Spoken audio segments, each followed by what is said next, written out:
1984, la porte s'ouvre, l'air frais envahit l'espace, le garçon et la fille s'approchent de la porte, décident de passer par cette porte, en fait, altitude 4500 mètres. Ils se jettent dans le vide et réalisent une voltige en parachutisme sportif. À l'altitude convenue, ils se séparent, le garçon ouvre son parachute, la fille ne l'ouvre pas. Le garçon est pris d'un stress intense à 50 mètres par seconde, c'est-à-dire 180 km/h, et à moins de 4 secondes avant d'impacter le sol, la fille va réussir à ouvrir son parachute. Ce garçon et cette fille tombent dans les bras l'un de l'autre, ayant vécu un stress extrême. Il se trouve que ce garçon et cette fille, c'était ma sœur et moi-même. Arctique. Je suis à 40 mètres d'une tanière d'ours polaires pour faire un reportage sur les oursons et les ours polaires avec mon ami Inuk. On dit un Inuk des Inuits, qui est déjà un pluriel. Il s'agit d'aller faire des photos de ces oursons ou des ours qui sont dans la tanière, d'aller prélever des échantillons de bourre de poils, d'excréments pour tracer le déplacement de ces oursons polaires. Et mon ami Inuk me dit « Ça sera toi qui iras dans la tanière. » Je garde la carabine, tu vas dans la tanière. Je suis né en Afrique, au Cameroun, au cœur d'une plantation de café. Je n'ai pas eu la scolarité des garçons de mon âge et des filles de mon âge. C'était l'école de la brousse, il faut dire ce qui est. Et un beau jour, mes parents vont dire « Zombie, viens par ici. Daktari, c'est terminé. Nous allons partir, nous allons aller en France. Tu vas découvrir une nouvelle aventure. Tu vas voir, c'est rigolo aussi, ça s'appelle l'école. » De l'Équateur au pôle, j'ai donc pris le risque aujourd'hui et osé vous raconter en 18 minutes, 18 années d'expédition et d'aventure. Je fais donc un bond en 96 où je suis directeur d'expédition et chef de croisière à bord de navires très haut de gamme, de luxe. J'ai un métier extraordinaire. J'ai fait 3 fois le tour du monde pour aller faire des repérages dans l'Amazonie, dans l'Arctique canadien, dans le Grand Arc Caraïbes, à peu près partout sur la planète. Et je rembarque à bord de ces navires comme chef d'expédition et directeur de croisière pour aller présenter des choses aussi fascinantes et belles que des icebergs et puis des ours polaires. Va naître une fascination pour ce milieu. Après 6 années de bons et loyaux services pour ces compagnies maritimes de très haut de gamme, je décide de quitter le confort, le luxe, les hôtels très haut de gamme, le voyage en première classe, pour tenter une aventure inédite. Je veux aller sur la banquise et atteindre ce fameux pôle Nord magnétique. Il s'agit de faire là le pari de l'inconfort et de la rusticité, pour le coup. Il s'agit de partir avec une poulka, un traîneau qui est chargé pour être en autonomie totale, c'est-à-dire la totalité des vivres, du carburant, de l'armement, des munitions contre l'ours polaire, du protocole scientifique, des vêtements, etc. Cette poulka fait 120 à 150 kilos.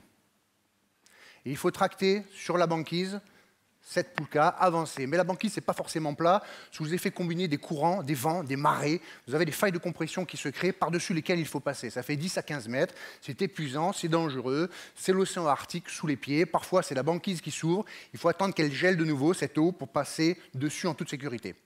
Voilà. Et puis, parfois, la poulka tombe dans des crevasses. Il faut bloquer, attraper cette poulka, la sortir, la restabiliser et continuer la progression. Cette expédition se passe au moment où le soleil est sorti derrière l'horizon et tourne autour de l'expédition 24 heures sur 24. C'est déjà une curiosité de notre planète. Et je rêve déjà, pourquoi, et j'imagine, et je veux, et je me projette sur une expédition où je veux expérimenter la nuit polaire. Être à un endroit de la planète où le soleil va disparaître, vivre ou survivre à la nuit polaire, et être au même endroit lorsqu'il ressortira derrière l'horizon. Ainsi va naître cette expédition seule dans la nuit polaire, puisque les paramètres d'isolement, de ne pas pouvoir être récupéré en tout cas rapidement en cas d'accident, de grand froid, d'obscurité permanente, de solitude et le stress du moment de l'ours polaire vont retenir l'attention de nombreuses agences diverses et variées pour me confier des tests, des protocoles médicaux, scientifiques, techniques, et notamment certains pour les futurs vols spatiaux habités de longue durée, notamment vers Mars. Donc je vais rentrer pendant 1 an et demi sur un champ d'expérimentation incroyable, de préparation physique, où j'irai jusqu'à porter des sacs de plus de 75 kg, travailler sur des efforts supramaxipaux en ultra-endurance, et un beau jour, je me retrouverai sur la banquise avec de nouveau ce stress que je connais bien, l'ours polaire, Nanook en Inuktitut. Vous voyez la taille de la trace de l'ours polaire. L'ours polaire, c'est le plus gros carnivore terrestre. Il peut faire 750 à 800 kg. Il peut renifler à plus de 1 km une proie à 1 mètre sous la glace. En ce qui me concerne, l'ours polaire est curieux mais imprévisible. Il peut passer à 200 mètres de vous et décider de faire de vous son petit déjeuner, comme de passer à 50 mètres et de l'ignorer. L'ours polaire, lorsqu'il se met debout sur ses pattes arrière, il peut faire 3,50 m, à peu près 2 fois ma taille, pour observer par-dessus les failles de compression, pour renifler et parfois pour se laisser tomber et casser la glace pour attraper les phoques qui sont dessous. Et puis lorsqu'on lit dans le comportement de l'ours polaire qui va attaquer, en tout cas il faut être prêt pour s'en défendre.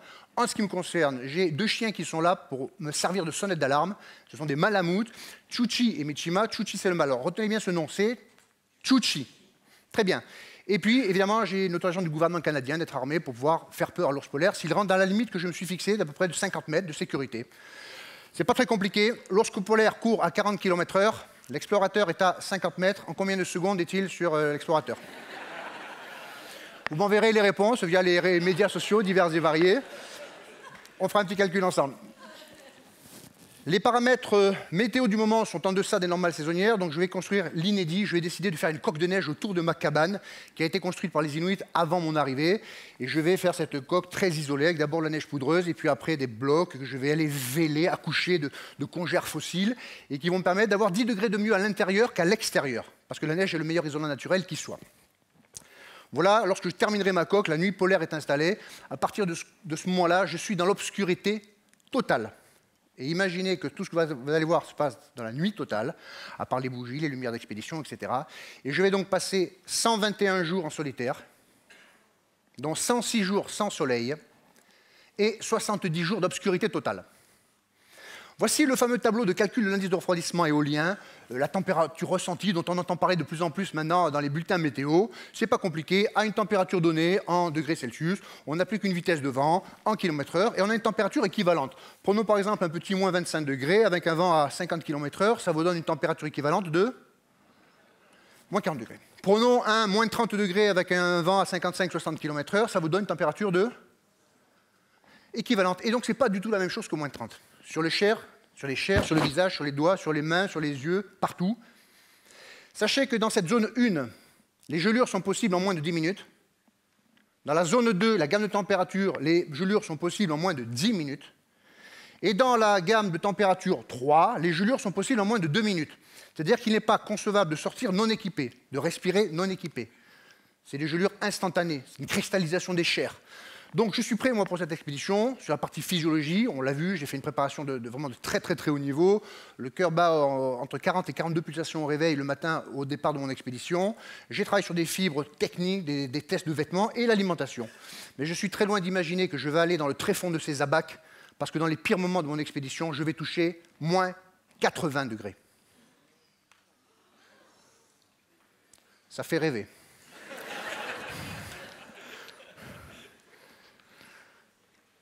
On me dit que 50% des relations et des couples se forment dans le monde du travail.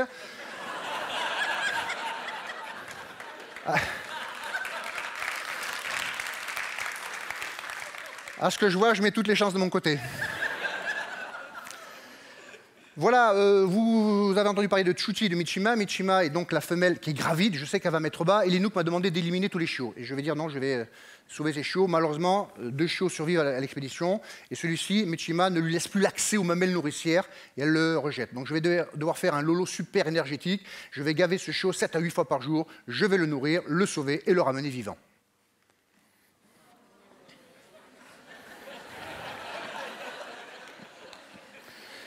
Je continue toute la campagne qui m'a été donnée sur la vision, tests psychotechniques, psychiatriques, psychomoteurs, psychologiques, tout ce qui a été fait pendant 1 an et demi avant la mission, tout ce que je dois remplir pendant la mission. Et après, évidemment, je me suis engagé à faire le circuit des hôpitaux et des protocoles scientifiques pendant 1 an après la mission.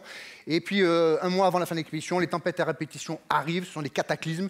Dans cette veste grand froid qui fait 4-5 kg à vide, avec un arceau métallique à mémoire de forme, je découvre autour de la tempête qui vient de souffler à plus de 150 km/h l'état de ma cabane. Là, je dois vous dire que j'ai les tripes qui sont tordues. Je sais que la coque de neige que j'avais qui me permettait d'avoir 10 degrés de mieux, c'est terminé et qu'il va falloir que je survive dans ces conditions jusqu'à la fin de la mission. Moins 41 dans la cabane. Sortir du sac de couchage, c'est une expédition. Il fait 37 degrés dans le sac de couchage. Aller prendre de l'américoré et des cornflakes, c'est déjà un choc thermique de 80 degrés. Voici le doigt, je fais court sur un format tellement contraignant de cette image puisque je vais devoir m'opérer tout seul. J'ai une gelure que j'ai contractée, une infection généralisée, et ma sœur, mon médecin, dont je vous ai parlé tout à l'heure, me demandera de m'opérer tout seul. Soit c'est un rapatriement sanitaire, une évacuation, soit c'est une opération. Et je vais devoir prendre le scalpel, anesthésier mon doigt dans de l'eau de plus en plus chaude, brûlante, jusqu'à ce qu'il soit insensible, prendre le bloc opératoire, le chirurgical, prendre le scalpel et m'ouvrir pour débrider la plaie. Donc je fais ça jusqu'à ce que le doigt soit totalement insensible. Je prends le scalpel. On va encore faire trempette.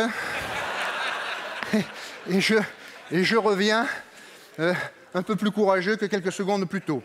Voilà l'état de mon alimentation pendant cette fameuse tempête, que je n'ai pas l'énergie ni les conditions physiques pour aller reconstruire ma cabane. Voici l'état de mon alimentation à l'intérieur même de la cabane.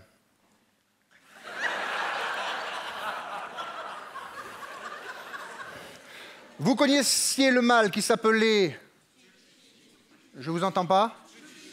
Chuchi et Michima qui avait mis bas. Et donc, je vous présente les deux chiots qui sont nés pendant l'expédition que j'ai ramenée. Le premier, à gauche, c'est... Et celui de droite, c'est... Voilà, je vais simplement faire un essai parce que d'ici, je n'entends pas très très bien. Est-ce que vous pouvez me dire celui de gauche, c'est... Pardon? Et celui de droite, c'est... Ok, vous êtes 350, je suis tout seul, alors allez-y, envoyez. Le premier de gauche, c'est... Et celui de droite, c'est... Eh bien, vous voyez que vous devenez polyglotte.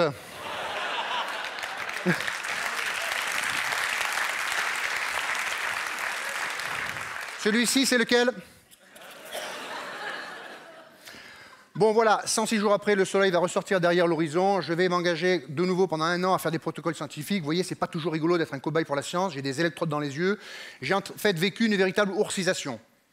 J'ai déjà 15 dixièmes à chaque œil, un petit peu au-delà de la normale. Je vais passer à 20 dixièmes en vision des extrêmes.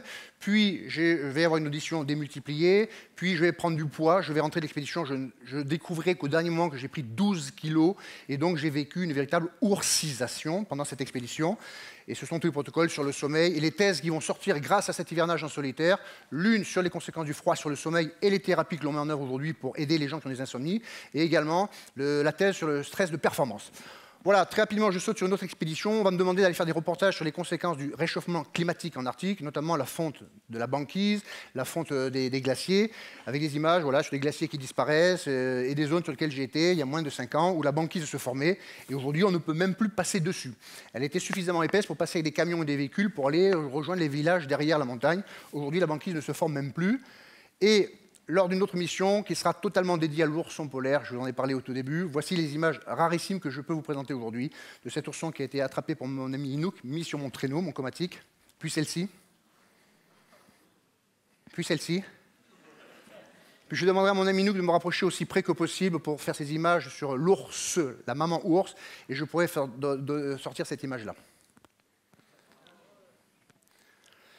Fort de toutes les expériences, je vais être mandaté par un consortium d'agences qui vont demander d'aller, comment vous dire ça, tester des matériels dans diverses conditions extrêmes, des matériels de télécommunication, de géolocalisation, aller faire des films, des reportages, et je vais vivre quelque chose d'extraordinaire, une expédition où je vais aller remettre des images satellites à des Indiens au fin fond du Mato Grosso pour les aider à lutter contre la déforestation illégale. D'ailleurs, le lendemain, je vais vivre quelque chose d'extraordinaire puisque je vais goûter un breuvage exceptionnel sur un liquide alcoolisé, macéré, que des vieilles indiennes édentées vont broyer comme ça dans leur... et se gargariser, avant de me le resservir, me donner dans une demi-calebasse que je devrais boire. C'est la bière locale.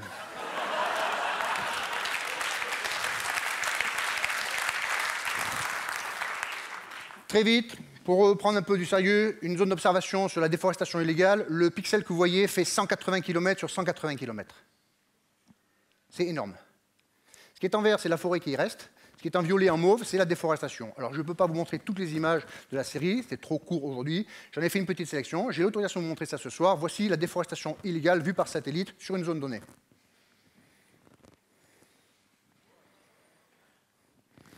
Voilà, vous pourrez dire, j'ai vu. J'ai créé ensuite un projet, une première mondiale, où j'avais très envie, je rêvais d'emmener des jeunes en expédition avec moi, en expédition scientifique, dépasser très largement les protocoles faits par téléphone, projets pédagogiques, leur faire vivre une véritable aventure. 4 mois de sélection, ici, à Toulouse et dans sa région. 4 mois de formation à l'école de l'aventure et 3 expéditions en temps réel, de 15 jours à 3 semaines, sur la banquise, voyage sur les glaces, où le concept était que chacun des jeunes était responsable d'un protocole scientifique. Non pas un alibi de voyage, des protocoles confiés par tous mes partenaires. La deuxième, voilà, un véritable igloo, ce n'est pas le même que j'avais monté dans Manu Polaire. La deuxième, voyage des sables dans le désert marocain, 3 tonnes de matériel, 25 dromadaires, des protocoles divers et variés pour faire évoluer la technologie et les sciences. Et la dernière en Amazonie, pour travailler sur des systèmes de télémédecine, envoi de données médicales par satellite, de géolocalisation, de cartographie, d'express mapping et plein de choses extrêmement intéressantes. Voilà, je continue ce métier de testeur, puisque j'ai inventé ma vie. Je vis et je crée mon vortex personnel. Pour voilà, aller m'exposer dans les conditions les plus hostiles et être utile, créer l'aventure utile. Et c'est très excitant parce que passent par mes mains des outils de dernière génération qu'on me demande de tester en conditions extrêmes, de façon à ce que ça serve des situations diverses et variées pour le futur et pour les hommes au sens large. Ce n'est pas parce que les choses sont difficiles qu'on n'ose pas, mais c'est parce qu'on n'ose pas qu'elles sont difficiles. J'ai presque terminé, c'est la phrase de Sénèque. Parce que ces tranches de vie que je viens de vous montrer, eh bien, ça aurait pu être de la fiction. Ça aurait pu être de la fiction si j'avais écouté tous les gens qui m'ont dit « Vous ne réussirez jamais à faire du polaire, vous ne survivrez pas, il fait trop froid, c'est impossible, vous ne trouverez jamais de partenaire, vous ne trouverez pas de financement, vous n'écrirez jamais de bouquin. » Bref, tous les optimistes. Le mur des objections a été bien plus haut et bien plus épais lorsqu'il s'est agi d'emmener les jeunes en expédition. Aucun des parents ne vous laisseront l'autorisation d'emmener sur la banquise et de partir avec vous en expédition. Vous n'obtiendrez jamais de partenaire, évidemment, jamais de financement, les chefs d'établissement ne seront pas d'accord, les profs n'en parlons pas non plus. Bref, tous les optimistes une fois de plus. Voilà, je voulais dire ça parce que je vais oser de nouveau une future mission dans les mois qui viennent, pour 2015, après l'extrêmement froid. Un nu polaire à moins 80, je viens de qualifier et identifier, après plusieurs repérages, un des déserts les plus hostiles de la planète, le cœur du désert du Namib, dont les conditions sont les suivantes. 70 degrés au sol, 45 à 50 degrés de température extérieure, et les vents, les tempêtes de sable, tout ce qui va impacter d'abord moi, puis ensuite le matériel, les paramètres de dangerosité du milieu. Alors c'est moins visible que l'ours polaire, hein. Donc, je travaille avec des industriels sur la conception de mes tentes qui sont un peu comme une station spatiale avec plusieurs satellites. Je vais tester de la très haute technologie sur la télécommunication, l'envoi de données par satellite, des tests de matériel, de balises, tout ce qui fait le plaisir que j'ai à récupérer le maximum de protocoles. La mission partira en 2015. Je suis à vos dispositions pour des protocoles divers et variés. Il y a de nouveau tous les protocoles sur le stress, la vision, l'audition. Qu'est-ce qu'un bonhomme seul, dont on a déjà tous les paramètres, va pouvoir apporter pour cette mission-là? Voilà, c'est la future mission que je me propose, c'est oser. Je dédie cette petite conférence aux audacieux, à ceux qui osent, à ceux qui s'engagent, à ceux qui créent, à ceux qui veulent réussir, à ceux qui échouent, à ceux qui ont dit « j'ai fait, je ferai, j'ai envie de faire, j'aimerais faire », à ceux qui font et qui ne disent rien, à ceux qui font quelque chose, à ceux qui font précisément l'inverse, à ceux d'autant plus intransigeants qui critiquent qu'ils ne font rien, à ceux qui ont peur du froid, ceux qui ont peur du chaud, ceux qui ont peur de la pluie, à ceux qui bientôt auront peur d'avoir peur. Je vous incite tous à essayer, quels que soient vos parcours individuels, personnels, collectifs, vos projets, vos échecs, vos réussites, vos situations, vos envies. Allez-y, essayez, faites, osez, osez. Et